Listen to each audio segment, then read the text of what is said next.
Shalom saudara-saudara, renungan kita hari ini terambil dari Injil Yohanes pasal 5 ayat 1 sampai 6. Penyembuhan pada hari Sabat di kolam Bethesda.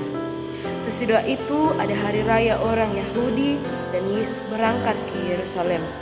Di Yerusalem dekat pintu gerbang domba ada sebuah kolam yang dalam bahasa Ibrani disebut Bethesda. Ada 5 serambinya, dan di serambi-serambi itu berbaring sejumlah besar orang sakit, orang-orang buta, orang-orang timpang, dan orang-orang lumpuh yang menantikan goncangan air kolam itu. Sebab sewaktu-waktu turun malaikat Tuhan ke kolam itu dan menggoncangkan air itu, barang siapa yang terdahulu masuk ke dalamnya, sesudah goncangan air itu menjadi sembuh, apapun juga penyakitnya. Di situ ada seorang yang sudah 38 tahun lamanya sakit. Ketika Yesus melihat orang itu berbaring di situ, dan karena ia tahu bahwa ia telah lama dalam keadaan itu, berkatalah ia kepadanya, "Maukah engkau sembuh?" Amin, firman Tuhan. Saudara-saudara, dari pembacaan kita Yohanes 5 ayat 1 sampai 6 disimpulkan dalam satu tema, yaitu maukah engkau sembuh.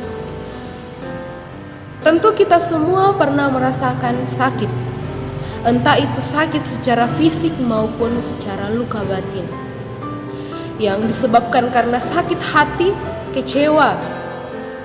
Ketika kita sakit, banyak hal yang bisa kita rasakan. Kita bisa merasa gelisah, merasa takut, dan bahkan masih banyak lagi. Injil Yohanes secara keseluruhan ditulis cukup lama setelah Yesus mati dan dibangkitkan. Setelah tahun 70 Masehi, orang Yahudi yang telah menerima ajaran Yesus mulai dikucilkan dari tempat-tempat pertemuan Yahudi. Ini dilakukan untuk mencegah mereka menyebarluaskan berita tentang Yesus. Injil Yohanes ditulis untuk membuktikan bahwa Yesus Kristus adalah anak Allah serta menghimbau orang percaya kepadanya dan diselamatkan. Bacaan kita ini adalah salah satu dari 7 tanda Yesus dalam kitab Yohanes yang menunjukkan bahwa Yesus adalah anak Allah yang penuh kuasa. Saudara-saudara yang dikasihi Tuhan, bacaan kita ini dapat dikelompokkan dalam 2 bagian. Yang pertama ayat 1 sampai ayatnya yang keempat.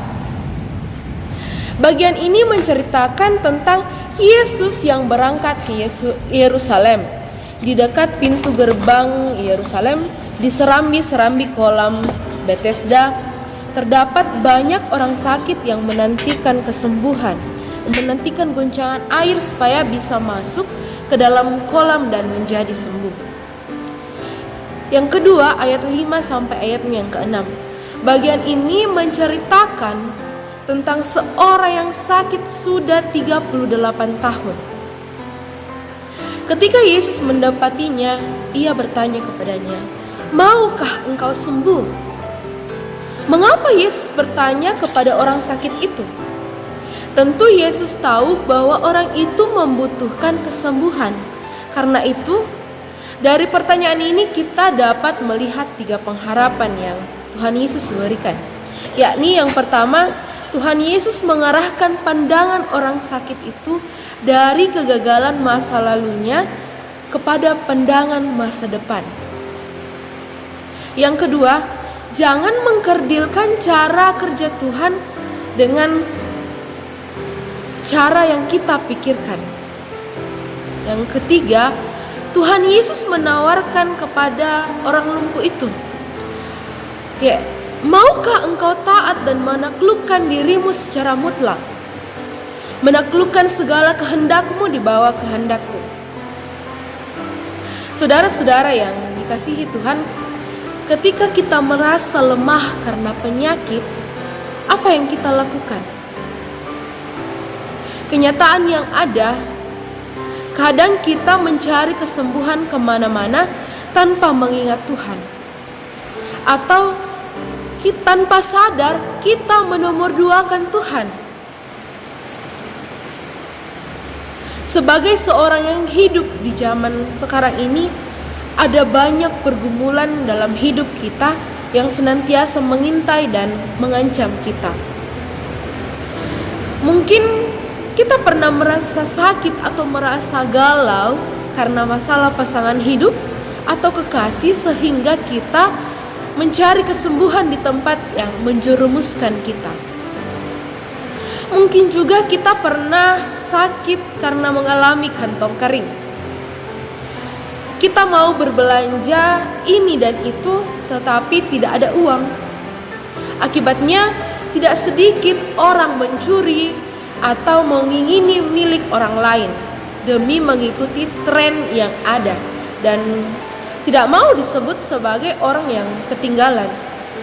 Dan bahkan masih banyak lagi yang sering membuat kita sakit hati. Sebagai seorang Kristen, kemana kita harus mencari pertolongan ketika kita sakit? Atau apa yang kita lakukan ketika kita sakit? Satu yang pasti bahwa kita harus selalu berharap kepada Tuhan. Datang kepadanya dalam keadaan apapun, baik itu susah maupun senang. Hidup yang bermakna akan kita miliki karena Allah sendiri rindu manusia memiliki hidup yang sejati. Bagian kita adalah memiliki kemampuan untuk berbuah dan melakukan apa yang menjadi kewajiban kita. Amin firman Tuhan.